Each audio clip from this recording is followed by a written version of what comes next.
Salam Indonesia, salam Nusantara dari Sabang sampai Merauke, dari Miangas sampai Pulau Rote. Mantaplah iman kita, mantaplah kasih kita, mantaplah pengharapan kita. Tentunya dalam Yesus Kristus menjadi Tuhan dan Juru Selamat kita dan Juru Selamat dunia. Jangan katakan bahwa Yesus bukan Tuhan, jangan katakan pula bahwa Yesus bukan Juru Selamat. Dia adalah Tuhan, dia adalah Juru Selamat. Kalau engkau percaya, engkau diselamatkan. Engkau tidak percaya, murka Allah ada di atasmu.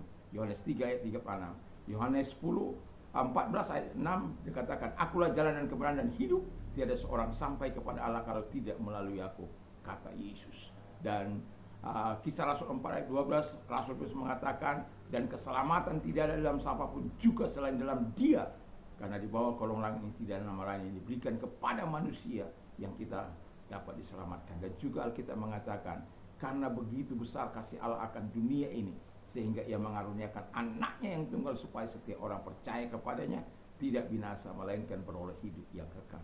Mantap! Dengan hati percaya engkau dibenarkan, dengan mulut mengaku engkau diselamatkan. Roma 10 ayat 9 dan 10.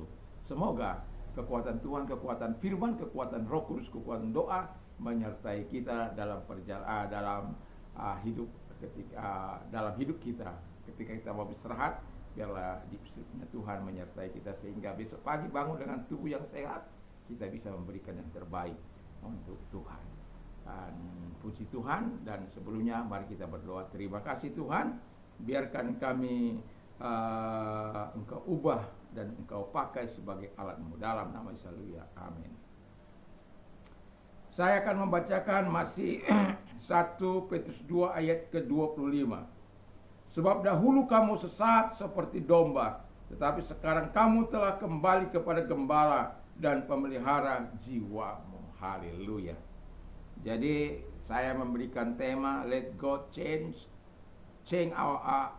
us and use us. Biarkanlah Tuhan mengubah kita dan memakai hidup kita. Haleluya. Tentu kita sebagai orang yang percaya rindu untuk terus dipakai oleh Tuhan, rindu terus untuk digunakan sebagai alatnya. Tetapi kita harus mengalami dulu yang pertama sebelum kita dipakai oleh Tuhan. Karena Tuhan mau rindu untuk memakai setiap kehidupan orang yang mengalami perubahan di dalam hidup ini, yang mengalami Kristus, di mana Roh Kudus, Bapa, Anak dan Roh Kudus itu berkenan diam di hati setiap orang yang percaya. Dan itulah sebabnya ketika kita mau membiarkan Allah memakai kehidupan kita, ya, kita harus ingat dulu yang pertama yang kita perlu ingat ini. Katanya yang pertama, dahulu sesat. Ya. Kalau dalam 1 Petrus 2 ayat yang ke-10 dikatakan di sana, ya, kamu yang dahulu bukan umat Allah, yang sekarang telah menjadi umatnya. Yang dahulu tidak dikasihani, tetapi yang sekarang telah memperoleh belas kasihan. Jadi yang dahulu bukan umatnya. Jadi kita adalah orang-orang yang terlantar. Kita adalah orang-orang yang tidak punya pemilik. Kita adalah orang-orang yang tersesat seperti domba, kata firman Allah. Dan kita juga bukanlah orang-orang yang dikasihani. Kita tidak dikasihani karena terpisah dari Tuhan. Nah, dahulu kita bukan umat Allah. Tapi saya mau katakan, ketika kita tidak menjadi umat Allah, kita melakukan apa yang jahat, melakukan pelanggaran, melakukan dosa, melakukan pemberontakan, mengikuti jalan-jalan setan, dan mengikuti kegelapan yang ada. Dan itu sudah pasti, itu gaya hidup lama. Dan itu sebabnya kita terhilang ketika dahulu sebelum menerima Yesus, kita adalah orang yang terhilang. Yang kedua, kata firman Allah, sekarang telah menjadi umatnya. Jadi yang dahulu tidak menjadi umatnya, tetapi yang sekarang telah menjadi umatnya. Yang dahulu tidak dikasihani, tetapi yang sekarang memperoleh belas kasihan. Jadi sekarang kita memperoleh belas kasihan. Walaupun dahulu kita tidak menjadi umatnya, tetapi sekarang kita telah menjadi umatnya dan memperoleh belas kasihan Allah di dalam hidup kita dengan jalan menyelamatkan kita. Tadi pagi saya berkata tentang keselamatan yang dilakukan oleh Yesus bagi kita, bagi orang-orang yang percaya. Sehingga kita tidak hidup dalam dosa, dalam pelanggaran, tapi hidup menyenangkan. Karena apa? Belas kasihan Allah ada dalam kehidupan kita. Dituntunnya kita, dipeliharanya kita, dibimbingnya kita, diberikan yang terbaik dalam hidup itu. Sebab apa? Dia adalah penolong yang sesungguhnya. Dan itulah sebabnya saya mau katakan, biarkan Tuhan mengubah kita, mengubah hidup kita, dan biarkan juga dia memakai hidup kita. Jadi ada hanya orang sekedar ya mengalami pertobatan, dia nikmati sendiri, tapi dia tidak mau dipakai oleh Tuhan. Tapi sebagai orang percaya mau saya katakan kepada kita, ketika Tuhan telah mengubah kehidupan kita, biarkan kita menjadi duta-duta Allah, ambasador-ambasadornya Allah yang membawa otoritas Allah di dalam kehidupan kita sebagai orang-orang percaya. Ketika otoritas Allah itu ada dalam hidup kita, kita dapat memberitakan firman Allah dengan baik dan benar. Dan kita yakini bahwa firman Allah tidak akan pernah kembali dengan sia-sia. Ia akan melakukan apa yang dikehendakinya, apa yang diperintahkannya, dan akan berhasil dengan apa yang disuruhkannya.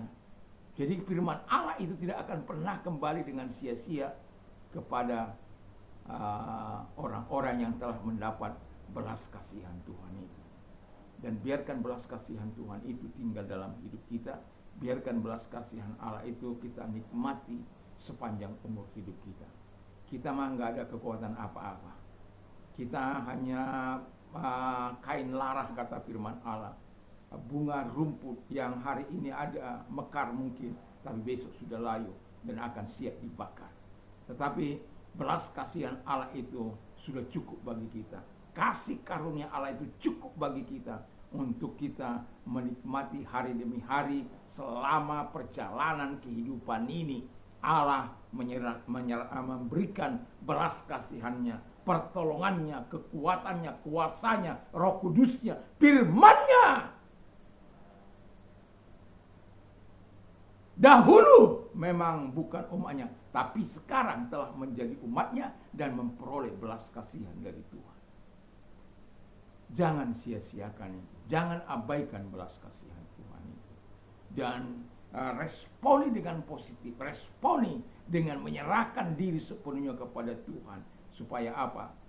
Dia menjadi raja, mengambil tahta yang terbaik di hati kita. Dia berkuasa di sana, memimpin kehidupan kita, menguasai kehidupan kita, sehingga roh, jiwa, dan tubuh kita ini kita bisa persembahkan sebagai persembahan yang hidup, kudus, dan berkenan di hadapan Allah. Kita tahu apa yang baik, yang benar, yang sempurna. Dan kalau itu kita tahu, itu karena belas kasihan Allah ada pada kita, bukan karena kuat atau gagah kita, bukan karena kehebatan kita, bukan.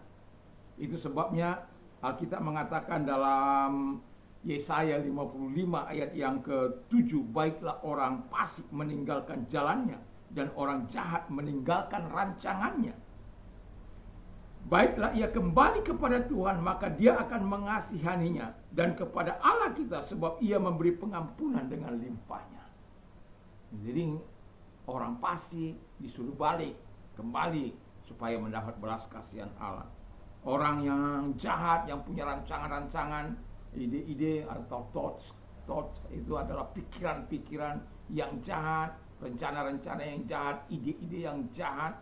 Wah, itu harus dibuang. Kalau kita kembali kepada Tuhan, Dia akan mengasihani kita, kata firman Allah. Dan juga kita katakan, dan kepada Allah kita, sebab Ia memberi pengampunan dengan limpahnya. Enggak akan pernah ditolak oleh Tuhan ketika engkau datang. Bayangkan seorang anak yang sudah menghabiskan harta bapaknya karena dia minta warisan itu, dan si bungsu ini menghabiskannya dengan berpoya-poya, dengan pelacur-pelacur, dengan gaya hidup yang glamor dan lain sebagainya. Bagaimanapun banyaknya uang sementara dia bukan melakukan atau bisnis saya, tetapi kemudian habis, dan kemudian mau makan aja sulit, mau makan ampas makanan untuk babi aja nggak dapat karena pemiliknya menjaga. Lalu dia teringat, betapa besarnya belas kasihan Allah bagi Bapa kepadaku, tapi aku meninggalkannya. Baiklah, aku kembali walaupun aku nggak diakui sebagai anak. Tapi apakah benar demikian? Tidak. Ketika dia berbalik, dari jauh bapaknya sudah melihat. Wah, dia sambut, dia rangkul, dia berikan jubah, dia berikan cincin, dia berikan kasut. Itu tanda pemulihan yang dilakukan oleh Allah kepada si bungsu ini. Dan saya mau katakan kepada kita, sejahat apapun, seburuk apapun kita, kalau kita datang kepada Bapa di surga dalam nama Yesus, Tuhan akan mengampuni kita. Dan yang terakhir kata firman Allah adalah, Dia adalah pemelihara jiwa kita. Nah, kalau jiwa ini rentan terhadap hal-hal yang tidak baik, jiwa ini juga rapuh, jiwa ini juga tidak kuat tanpa Tuhan. Itu sebabnya hai jiwaku, mengapa engkau cast down, itu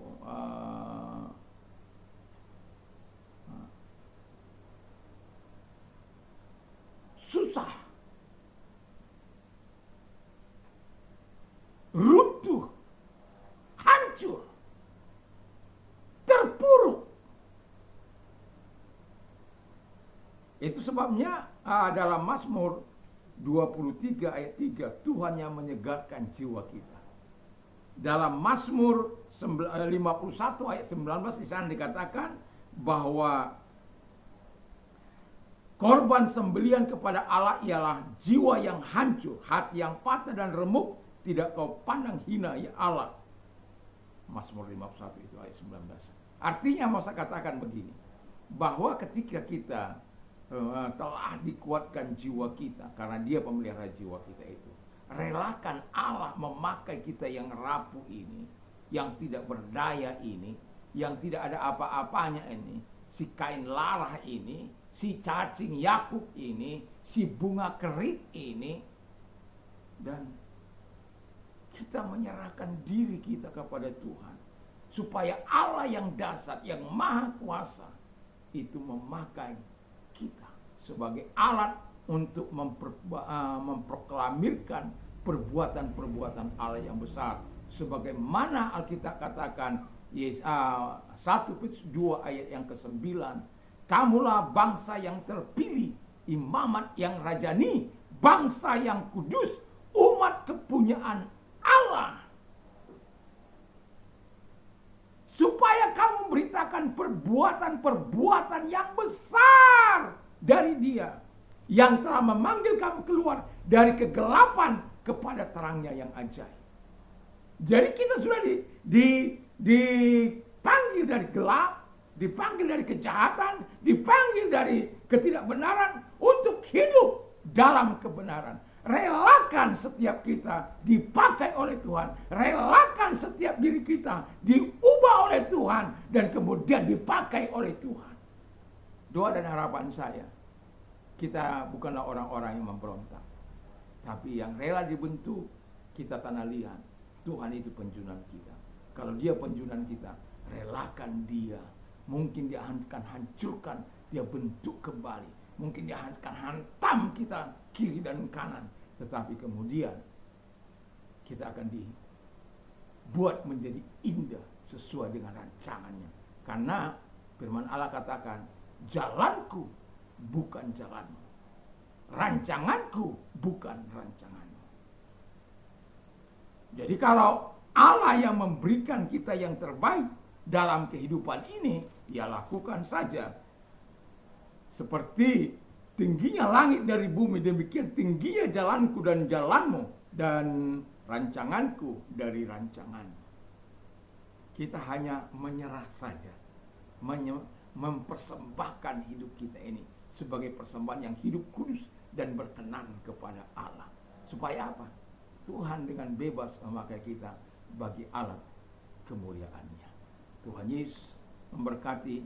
Saya mau katakan, biarkan Dia mengubah kita dan biarkan selanjutnya Dia memakai kita. Tuhan Yesus memberkati. Mari kita berdoa.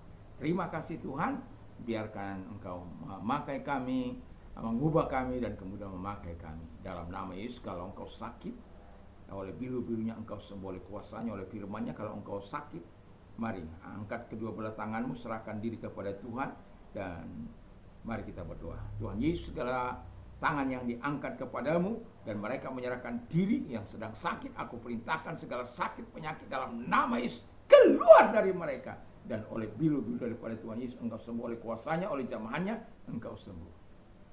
Terima kasih. Dan kalau engkau mengalami banyak masalah dalam hidupmu, angkat kedua belah tanganmu dan responi Allah yang berkuasa menolong engkau. Kalau engkau orangnya, angkat kedua belah tangan, kita berdoa. Terima kasih engkau melihat tangan-tangan yang diangkat kepadamu. Dalam nama Yesus, turun tangan kepada mereka, memberkati mereka, mengubah situasi mereka dari buruk menjadi baik, dari yang tidak menyenangkan menjadi menyenangkan, oleh karena kuasa-Mu mengalir dalam hidup. Engkau mengubah kehidupan mereka untuk menikmati segala yang terbaik dari Tuhan. Terima kasih, kami bersyukur dalam nama Yesus. Haleluya. Amin. Kiranya Tuhan Yesus memberkati kita. Dan sebelum kita tidur, jangan lupa membaca firman Allah dan berdoa. Dan biarlah kita sempatkan malam ini kita merenungkan firman Allah sebelum kita tidur. Mantap, mantap, mantap.